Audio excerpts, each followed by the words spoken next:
Boa noite. O programa que vocês vão assistir a partir de agora vai entrar para a história desta eleição. A Rede Bandeirantes reúne pela primeira vez todos os candidatos à presidência da República para um encontro raro. Os homens que pretendem governar o Brasil estão aqui, frente a frente, para debater abertamente suas ideias e planos de governo. Pela ordem do sorteio efetuado durante o Jornal Bandeirantes, eu quero apresentar e cumprimentar Fernando Henrique Cardoso, candidato da coligação, formada pelo PSDB, PFL e PTB. Esperidião Amin, candidato do PPR. Luiz Inácio Lula da Silva, candidato da coligação, formada pelos seguintes partidos: PT, PSB, PCdoB, PPS, PSTU e PV. Orestes Quércia, candidato da coligação, PMDB, PSD. Leonel Brizola, candidato do PDT. Almirante Hernani Goulart Fortuna, candidato do PSC. E Enéas Carneiro, candidato do PRONA. 5 jornalistas da Rede Bandeirantes também participam do debate. Luiz Gutenberg, comentarista político. Luiz Nassif, comentarista econômico. Francisco Pinheiro, editor-chefe do Jornal Bandeirantes. Antônio Teles, diretor de jornalismo da Rede Bandeirantes. E Fernando Mitre, comentarista político. Neste primeiro bloco, eu vou fazer uma única pergunta a todos os candidatos. Eles terão 1 minuto e meio para responder. Aqui não haverá nem apartes, nem comentários, mas se houver alguma citação ofensiva a algum candidato, seu vice ou ao partido que eles representam, eu serei obrigada a dar direito de resposta de 30 segundos. Se lhe fosse dado o direito de um único ato em seu primeiro mês de governo, qual seria esse ato? Leonel Brizola. Com a minha saudação, meu boa noite a todos quantos acompanham este momento tão significativo na vida do nosso país. Eu gostaria de dizer o seguinte: assumiria o governo e trabalharia num plano de emergência de 100 dias. Em 100 dias, nós precisávamos criar um ambiente de confiabilidade na vida brasileira. Tirando as crianças da rua, dando um outro ambiente de segurança ao povo brasileiro, democratizando os meios de comunicação, corrigindo os efeitos lesivos, antissociais do Plano Real, porque recai o sacrifício só sobre os pobres, sobre o povão, enquanto que os ricos estão aí todos esfregando as mãos, contentes com esse plano. Trataria de fazer essa correção, enfim, trabalhar num plano de emergência que pudesse levar, restaurar a confiança e a esperança do povo brasileiro com ações firmes, ações austeras, que pudesse gerar a colaboração geral em torno desse governo. Vamos agora a um rápido intervalo e voltamos após os comerciais para o segundo bloco do debate, onde os candidatos serão questionados pelos jornalistas. Rede Bandeirantes, eleição geral. Neste segmento, cada um dos 5 jornalistas aqui presentes fará uma pergunta a um candidato. O candidato que já tiver respondido não poderá ser escolhido novamente durante este bloco. Os outros candidatos poderão pedir a partes e o candidato que estiver respondendo completará a sua resposta e só então escolherá a quem vai dar o a parte. Pelas regras definidas com os assessores dos candidatos, haverá direito à réplica. Vamos aos tempos. A pergunta do jornalista poderá ter até 30 segundos. A resposta, 2 minutos e meio. O à parte terá 1 minuto e a réplica 30 segundos. Antônio Teles, diretor de jornalismo da Rede Bandeirantes, escolhe agora o candidato e faz a sua pergunta. É o governador Leonel Brizola. Governador, a violência no Rio continua a essa escalada franca, com mortes, sequestros, etc., etc. Esse quadro se agravou substancialmente de 82 para cá. É notório que a população hoje pede nas ruas a intervenção das Forças Armadas e até o governador Nilo Batista, seu sucessor, falou nisso hoje. O senhor deve ter um diagnóstico preciso sobre as condições que levaram a esse agravamento. Mas fica uma pergunta que é significativa. Governador, esse fogo que queima hoje o Rio poderia se alastrar rapidamente para o Brasil inteiro? Na verdade, esta é uma pergunta que não me surpreende, porque se constituiu numa prática dos meios de comunicação, das editorias, de me questionar a respeito desse problema. E a mídia trabalha focalizando o Rio de Janeiro, deixando de lado muitas ocorrências que se verificam pelo Brasil afora, sem praticamente nenhum registro. Eu lamento que as suas informações lhe levem a um equívoco. No Rio de Janeiro não há um agravamento da violência. O que há é uma exaltação da mídia e dos órgãos, especialmente locais, no Rio de Janeiro, em torno das ocorrências que se verificam lá. Algumas, inclusive, inexistentes, inteiramente mentirosas. Agora, o que acontece? Que pretende com isso não é só discriminar o Rio de Janeiro, é fazer mal à candidatura a Leonel Brizola. Este é o ponto, é a inspiração de tudo. Por exemplo, essa questão do Exército, interferência do Exército. Mas nós queremos também, eu também desejo, dentro da lei, dentro dos limites constitucionais. Por que as Forças Armadas não tratam de intervir mais nessa questão de contrabando de armamentos? O tráfico de armamentos. Por que não? É das suas funções constitucionais. Eu sou contra a esse espetáculo, como esses dias ocorreu lá, do Exército, com tanque, com armas largas, com metralhadoras, colocando os jovens contra um paredão, como se todos fossem bandidos, muitos deles simples trabalhadores, gente modesta. Isso é que que eu contrario, estou realmente sempre com uma posição clara contra isso. Mas a droga, por exemplo, onde está a Polícia Federal? Por que a Polícia Federal, lá não se produz cocaína, nem maconha, nem nada? De onde vem a droga? Por que a Polícia Federal não cumpre com o seu dever? Agora, o problema da violência lá é uma outra coisa. Eu tenho uma Veja, que está aqui comigo, de 81, onde retrata um quadro muito mais grave do que esse que está lá. Então, a interferência militar não é solução, porque naquele tempo era o regime militar. Então, é um quadro que vem de longe e que nos permitiu adquirir muita experiência a respeito. Neste terceiro bloco, eu vou sortear o nome de 3 candidatos que vão escolher a quem dirigir suas perguntas. Pelas regras definidas para este debate, 4 candidatos, melhor dizendo, 4 candidatos vão ser sorteados nesse bloco. Depois 3, exatamente. Pelas regras definidas para este debate, um candidato poderá ser escolhido no máximo 2 vezes para responder durante o bloco. O tempo para quem for perguntar será de 30 segundos, para quem for responder de 2 minutos e meio. Haverá direito a uma réplica de 1 minuto e uma tréplica de 30 segundos. Segundo sorteio, vamos lá, Minha. Vale, saiu a minha outra vez. Não vai sair ele outra vez, não pode sair. Saiu você, Lula. Tá, você vê que... Olha aqui, foi. Você vê que... Chiou aí, saiu aqui. Imparcial. Quem é que você escolhe? Eu queria perguntar ao governador Leonel Brizola. Pergunta simples, 15 segundos. Governador, o que o senhor acha do Fundo Social que tirou dinheiro da saúde, da habitação, da educação, para facilitar o pagamento do juro da dívida interna?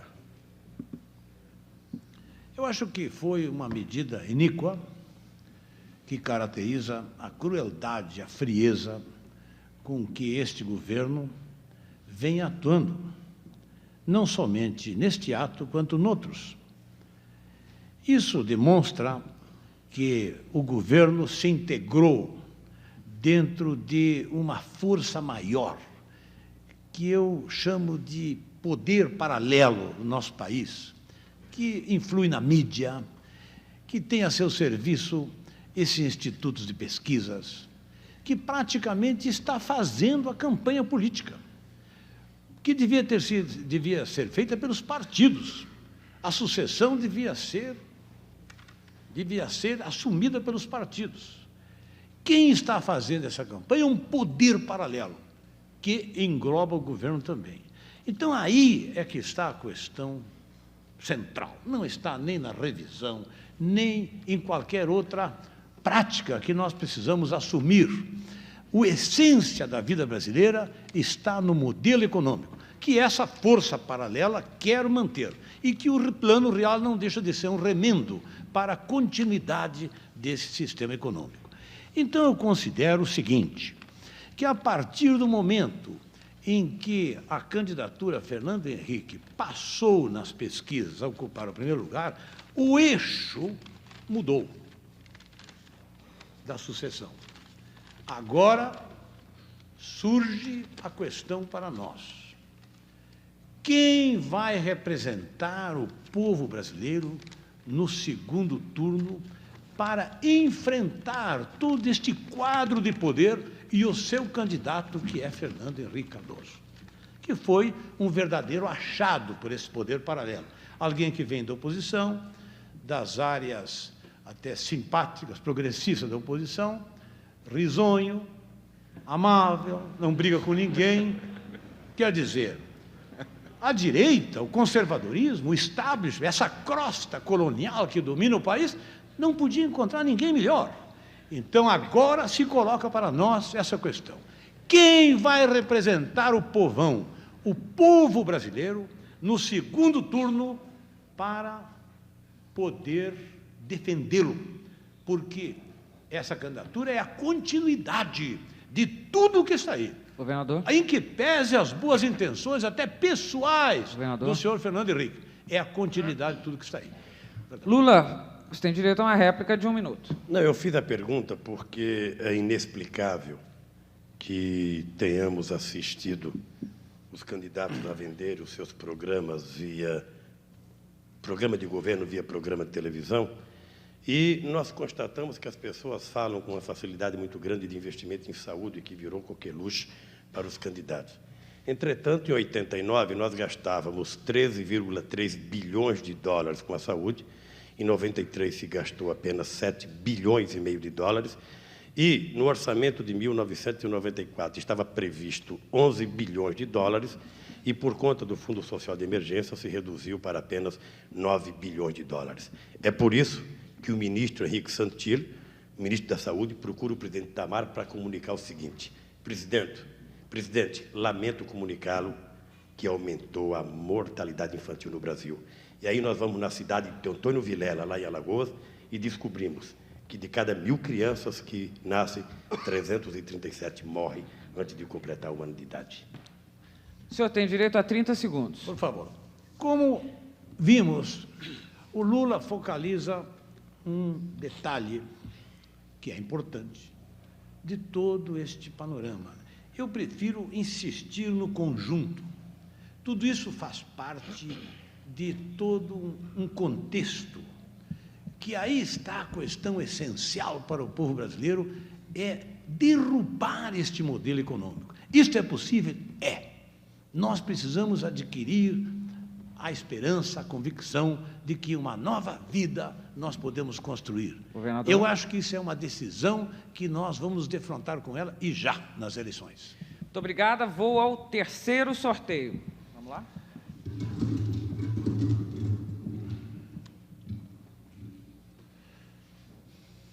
FHC. Senador, você vai perguntar para quem? Eu vou perguntar ao governador Brizola. Pode? Pois não. 30 segundos. Já que ele foi tão amável em referir a mim, eu fiquei até com a expectativa que no segundo turno ele vote em mim.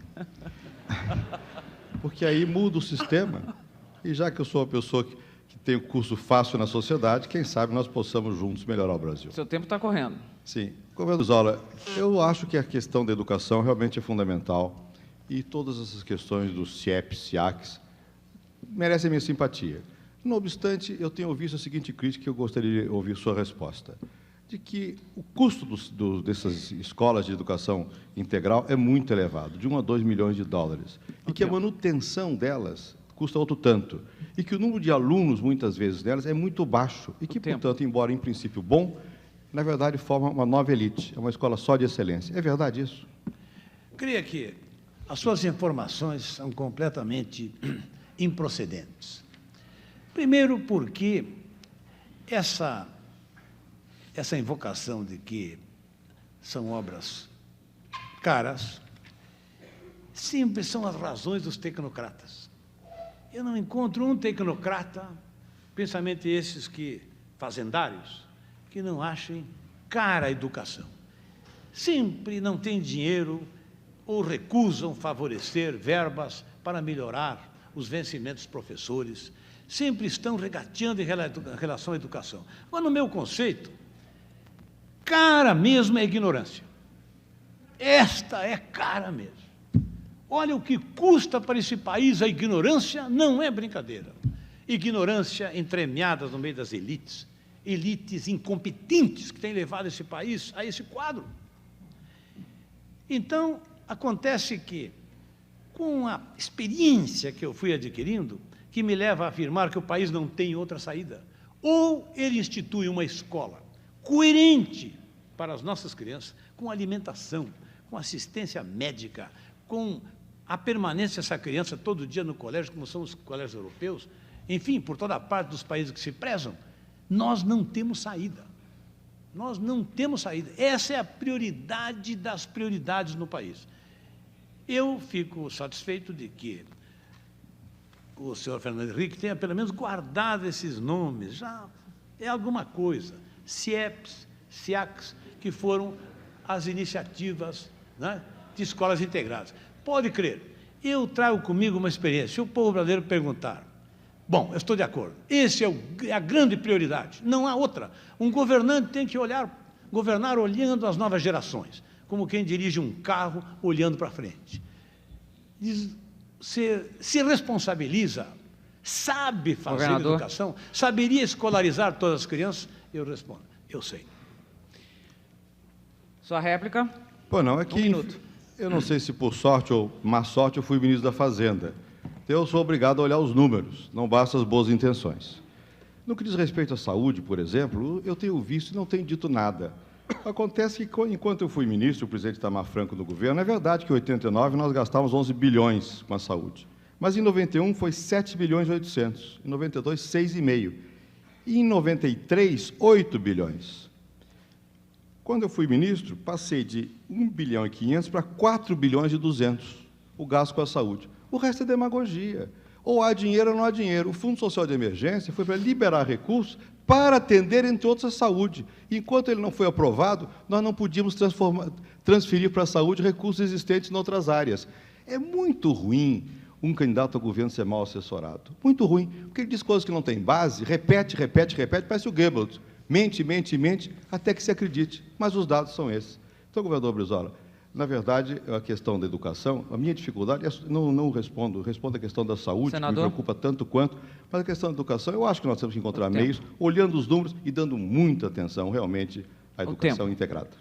30 segundos. Queria um comentário final. Dizendo o seguinte, que a questão da educação, da saúde, nós não temos aí o que discutir e duvidar. O ministro cortou as verbas da saúde, criando para os estados uma situação muito difícil. Eu dei os dados aqui. Então, o que acontece? Que ninguém é obrigado a acreditar. Eu estou me baseando no que declara o ministro da Saúde, integrante do governo. Quer dizer, isto é um fato. Então, quando nós assistimos ele preconizar o apoio do governo à saúde, nós invocamos a sua falta de autoridade nesse caso, porque ele cortou as verbas da saúde.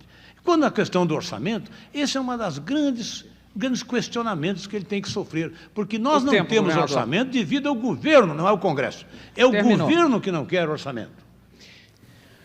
Neste segmento, eu vou convidar novamente os jornalistas para fazerem suas perguntas aos candidatos. Vou lembrar as regras que deverão ser seguidas durante este bloco. O jornalista faz a pergunta em 30 segundos, o candidato escolhido vai ter 2 minutos e meio para responder. Durante a resposta, poderão ser pedidos à partes.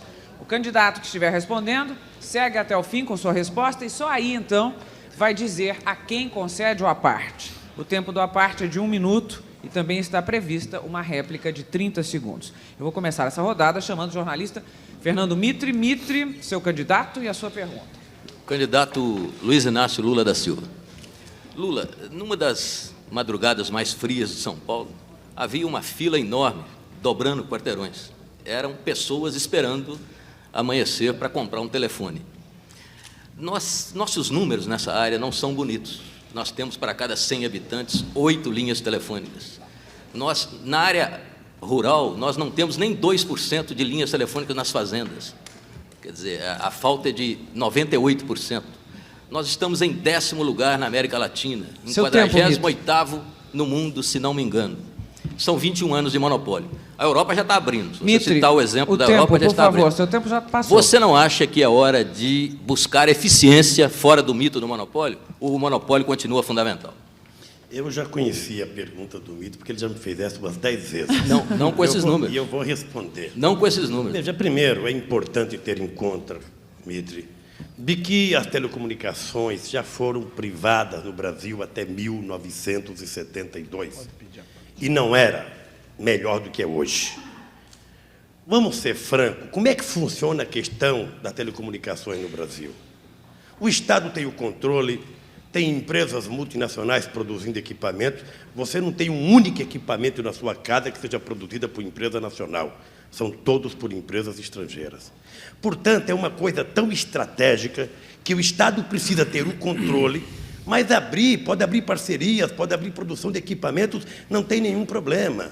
O que é duro no Brasil é que as pessoas querem privatizar a telefonia celular, mas ninguém quer privatizar a telefonia rural. Ninguém quer levar lá para o caboclo que está na Amazônia, que está lá no semiárido nordestino, o telefone rural. Como não querem levar eletrificação rural? O Brasil é um dos países mais escuros do mundo no campo. Para cada 5 propriedades rurais, apenas uma tem luz.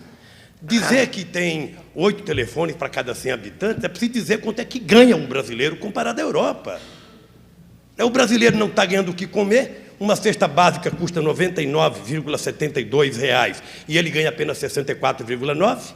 E a cesta básica não tem pão, não tem leite, não tem transporte, não tem aluguel, não tem conta de luz, não tem conta de água. Como é que você pode medir percentualmente que esse cidadão não pode comprar telefone? Entretanto, a classe média brasileira não tem apenas um, tem 1, 2, 3, 4, até compra para especular. É preciso aumentar o poder aquisitivo do povo brasileiro, que aí sim nós vamos nos dar conta de que o povo vai poder comprar mais telefone, vai poder comprar mais comida, vai poder comprar mais carro, vai poder comprar mais televisão.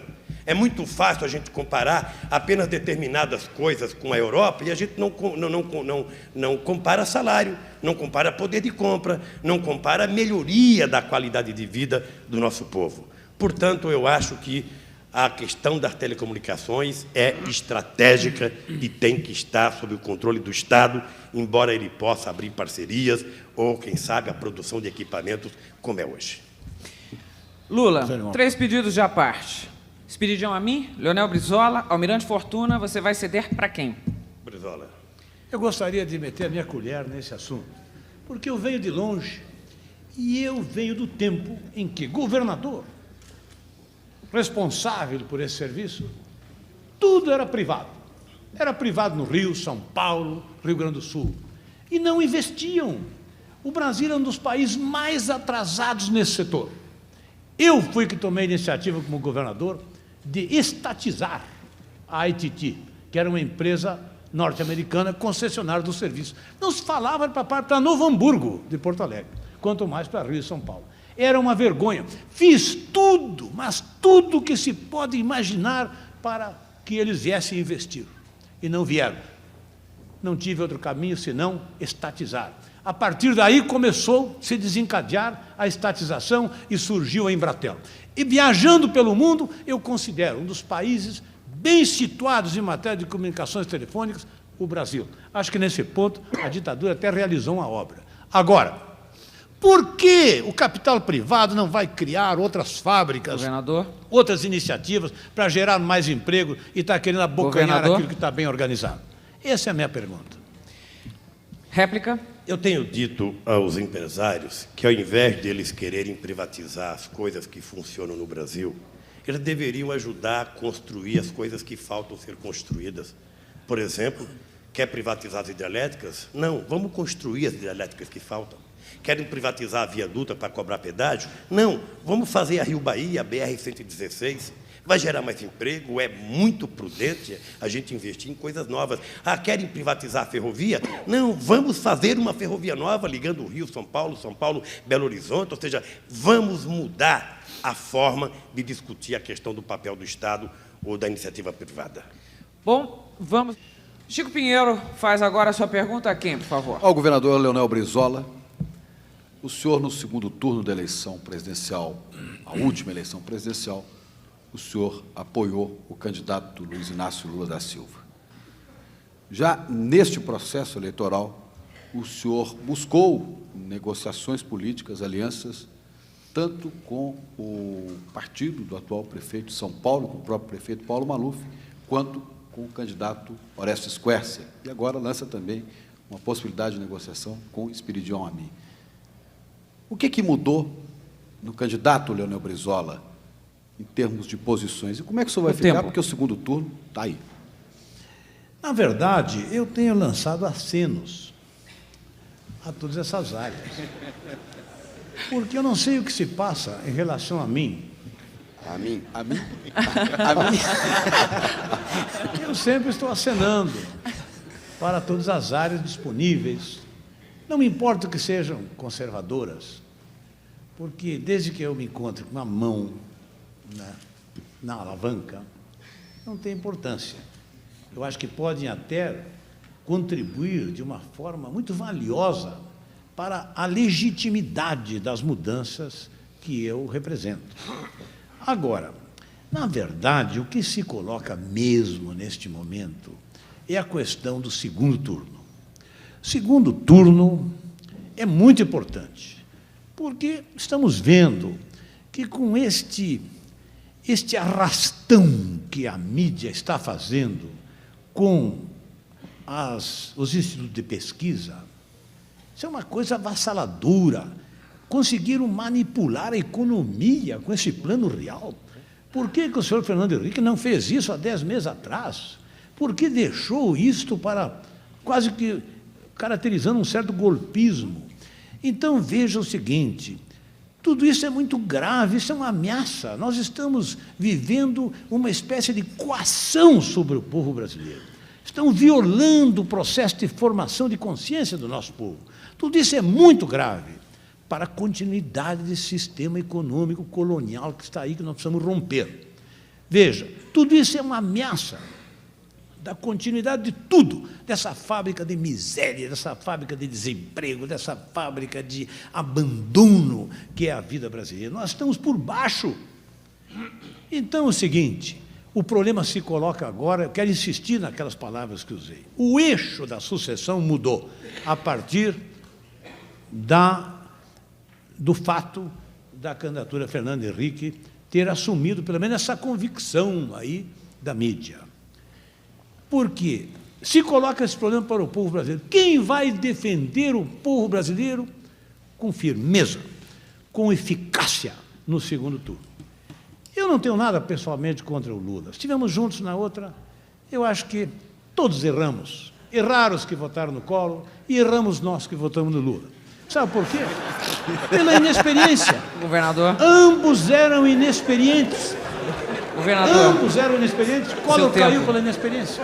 Então, agora, esse é o problema que se coloca. Seu tempo acabou, governador. Governador, 2 pedidos...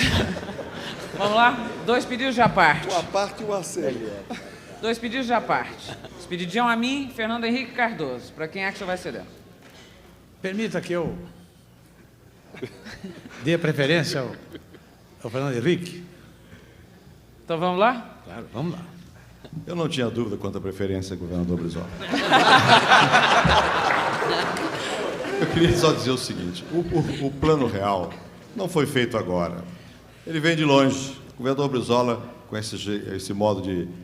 esse linguajar dele tão característico, eu venho de longe. Pois bem, o Plano Real vem de longe. Vem da Argentina? Vem não. Não tem nada a ver. E se tivesse vindo da Argentina, não seria nenhum desmedro. Mas não veio. Ele vem da experiência brasileira. Ele vem de que nós fizemos um plano anteriormente, que foi o Plano Cruzado, e que o governo Collor fez um plano, aliás, elogiado, quando foi feito, pelo Aloysio Mercadante. Elogiado, o plano do Collor. E eu não critico por isso, porque naquela altura alguém queria ter uma saída para o Brasil. Nós tentamos, na verdade, agora, desde que eu fui ministro em maio do ano passado, fazer o plano. Por que não veio antes? Porque eu tive dificuldades no Congresso para fazer a aprovação do Fundo de Emergência, porque não houve revisão constitucional, porque especialmente o partido do PDT, mais até do que os demais, se opuseram. Então, ele foi sendo forçado a vir só agora. Mas não nos enganemos. O plano é bom e o povo sentiu isso. É só andar nas ruas para ver. Não é a mídia quem faz candidatos. A mídia registra. A mídia foi bastante cruel comigo esses meses todos. Todos. Eu montava em cavalo, diziam que era jegue. Quer dizer, não houve nenhuma condescendência. O tempo, senador. Os fatos são os fatos. O povo percebeu que melhorou a capacidade de compra da população. O tempo e que terminou. esse plano é um passo adiante para a estabilização da economia. Isso dá um alívio nos salários também. É por isso que hoje, senador, eventualmente, pode ser que isso mude, mas por enquanto vai bem. O tempo acabou. As pesquisas só registram uma mudança no coração do povo. Agora, dar 30 segundos para o governador Brizola. Veja o seguinte, nós estamos aí sob o julgamento do povo brasileiro. Ele está instruindo o seu voto. Claro que fica evidente que qualquer coisa afirmada aqui que não tenha respaldo na realidade, isso não tem nenhum sentido. Como, por exemplo, dizer que a população ganhou. Como ganhou? Se os que vivem de salário tiveram seus salários congelados numa base e permitiram que os preços subissem da maneira que subiram, quer dizer, francamente, eu acho que o povo brasileiro merece de nós o compromisso da verdade. Governador? É isso aí. Para encerrar esta rodada, o comentarista político da Rede Bandeirantes, Luiz Gutenberg, escolhe o seu candidato e faz a sua pergunta. Eu vou perguntar a Espiridão a mim. Podia fazer também a pergunta ao governador Quércia. Baixando a bola para o terreno da reportagem política, que é a minha seara, eu gostaria de saber por que, Espiridão a mim, por que aqui ele atribui o fato de, embora sendo de partidos fortes, como é o caso do PPR e do PMDB, eles não consigam aglutinar, pelo menos, a proporção de votos do cacife eleitoral dos seus partidos. O que é que está acontecendo? Está acontecendo a colheita daquilo que nós plantamos. E nem poderia ser diferente. Nós plantamos a desautorização dos partidos. Nós plantamos, como sociedade, na nossa legislação, coisas iníquas em matéria de facilidade de troca de partido. E o povo está respondendo com absoluta equivalência a esse impulso que a legislação brasileira estabeleceu. Se nós escrevemos que partido serve para você usar na campanha, você pode se eleger por um partido e, durante o mandato, trocar de partido mais de uma vez, por que o eleitor vai atribuir a essa instituição o valor que nós, na época da eleição, imaginaríamos que ele tivesse, que essa instituição tivesse? Então, o que nós estamos vendo é que os partidos não coordenam o processo político e, dificilmente, eles conseguem transferir para aqueles que disputam em seu nome o potencial que no Parlamento, seja na Assembleia Legislativa, seja na Câmara dos Deputados ou no Senado, eles representam. Eu acho que isso faz parte da nossa perversão política. E tudo indica que, neste ponto, mesmo esta eleição, que é uma eleição que tem uma vinculação eleitoral, não vai consertar o nosso curso equivocado. Sob esse aspecto, eu que sempre defendi a eleição com coincidência, nós não vamos evoluir.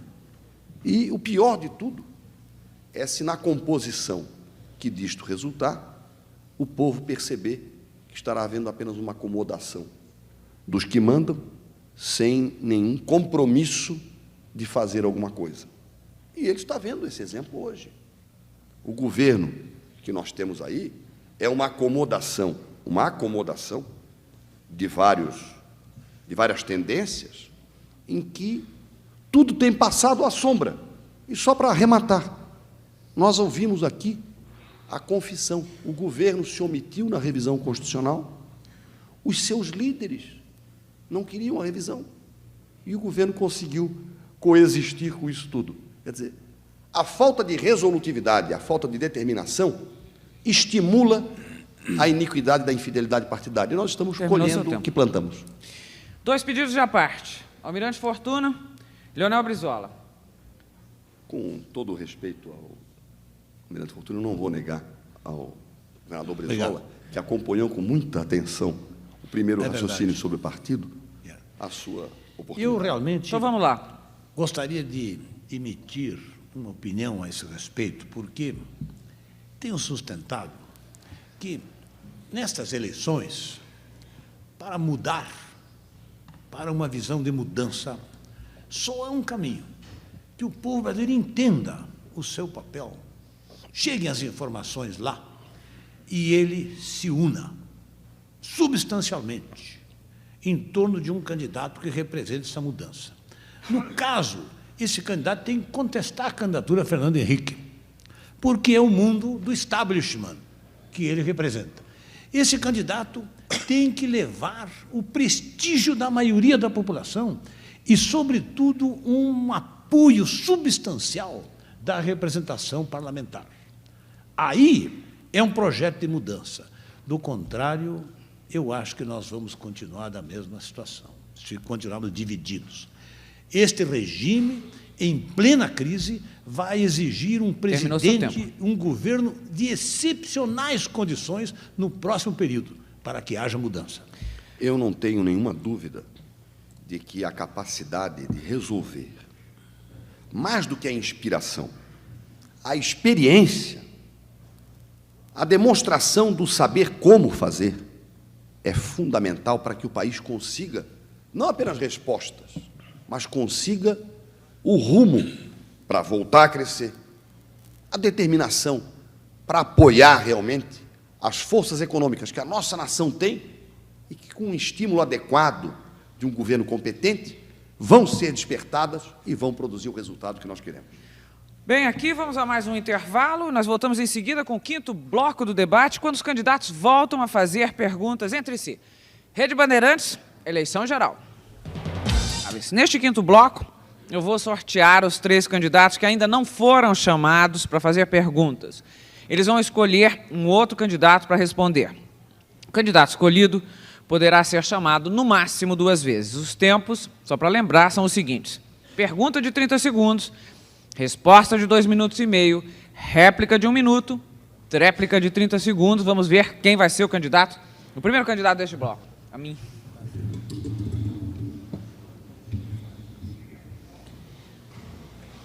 Governador Brizola vai perguntar para quem? Eu vou perguntar para Fernando Henrique. Pois não. Uma pergunta que tem sido motivo de muitas conversas. 30 segundos, governador. É o seguinte: o ministro Fernando Henrique afirmou que todos deviam esquecer aquilo tudo que ele escreveu, tudo aquilo que ele disse no passado. Bem, essa afirmação ficou no ar. Então eu pergunto o seguinte: agora, como candidato, ele não admite que possa ocorrer o seguinte: amanhã, ele eleito presidente, todos podem admitir que ele, como presidente, possa dizer: bom, esqueçam tudo o que eu disse como candidato? O tempo. Terminou a pergunta? Terminado. Okay. De novo, governador Brizola, é lamentável que os seus assessores não o tenham informado precisamente dessa questão. Porque eu já várias vezes perguntei aonde eu disse isso, a quem eu disse isso. Nunca disse. Está na Folha de São Paulo. O que está na Folha de São Paulo a seu respeito? Meu Deus. Sim, mas está lá como declaração. Não pode interromper agora. Eu escrevi a Folha de São Paulo. Não, foi desmentido. Foi por mim. O senhor vai ter direito à réplica, governador. Foi por mim, e vou dizer só na Folha 2 vezes. Uma em carta a um colunista da Folha que insiste em reafirmar, apesar de eu desmentir. Outro num artigo que escrevi recentemente no Caderno Mais, e eu dizia, nunca disse isso. E se diz a quem? Quando? Porque isso seria um absurdo, um despautério. De modo que eu acho que os seus assessores deviam tê-lo informado de que isso é uma mera infâmia com relação a mim. E como o governador Brizola não é um homem de fazer infâmia, pelo contrário, é um fidalgo, seria o primeiro a dizer, ai meu Deus, esses jornais estão maltratando o Fernando Henrique. O senhor tem direito a 1 minuto agora. Na verdade, nós ouvimos esta explicação do senhor Fernando Henrique, claro que com todo o acolhimento, mas os fatos se encarregam de recolocar o problema. Porque ele está no Ministério e como candidato, pondo em prática um programa que está na linha do programa Collor. É uma linha neoliberal, segundo a interpretação de pessoas as mais credenciadas. Então, acontece o seguinte, que os fatos desmentem, pelo passado do ministro, como professor, como político. Eu mesmo tive o prazer de assistir a uma das suas conferências. Ele batia em cima, firme, do sistema econômico, do modelo econômico. Eu até assimilei essa expressão dele. Então, como é que agora ele assume um programa como este, que é o programa dos banqueiros, que é o programa dos ricos, dos grandes grupos econômicos, daqui e de fora, quer dizer, da crosta dominante do país. Acabou o tempo, governador. O senhor tem 30 segundos. São suficientes. Se isso fosse verdadeiro, o povo não estaria, como disse o governador Brizola, me apoiando. Mas é o oposto. Pela primeira vez fizemos um programa, que foi o Plano Real, que quebrou a espinha dorsal da especulação financeira. A taxa de juros caiu. O orçamento da República ficou em ordem, de tal maneira que o governo não vai precisar, como até agora, estar submetido constantemente à pressão dos bancos do capital financeiro. É o oposto. E não tem nada de neoliberal. Isso são palavras que se cunham, mas que não têm nada a ver com a realidade. Pelo contrário, nossa política é de que tem que haver uma forte ação de governo para compensar as desigualdades. Essa é a razão pela qual, com toda tranquilidade, eu lhe digo, muitos falam e poucos fazem. Eu fiz. Eu ajudei a fazer um programa que mudou a economia brasileira em benefício da maioria. Seu tempo, senador. Palavras, o vento as leva. Neste último bloco, cada candidato irá fazer suas considerações finais. O tempo será de 1 minuto para cada um. A ordem é aquela que foi definida antes, durante o Jornal Bandeirantes, naquele sorteio. Leonel Brizola. Eu tenho aqui uma preocupação. Dominou aqui a minha atuação neste nosso encontro, que é a de levar a informação ao povo brasileiro. E eu acho que todos estão vendo que a sucessão está tomando já as suas definições. Os campos já estão bem nítidos de um segundo turno. Mas seria inevitável, com essa força que está aí da mídia, dos meios de comunicação, das pesquisas, dos grupos econômicos, dos bancos, das oligarquias, do conservadorismo, que o Fernando Henrique vá para o segundo turno. Eu tenho essa impressão que isso não é uma coisa razoável. Agora, quem vai enfrentar o Fernando Henrique? Aí que está a questão. Será que nós vamos ser entregues de novo? Porque eu não tenho nada contra o Lula, pessoalmente, até assim, pessoalmente, o que eu posso ter contra o Lula? Só admiração. Mas a verdade é que nós estaremos em mãos débeis de novo. Em mãos débeis de novo, porque nós caímos ali naquele debate com o Collor. Enfrentar esse poder, esta é a minha preocupação daqui por diante.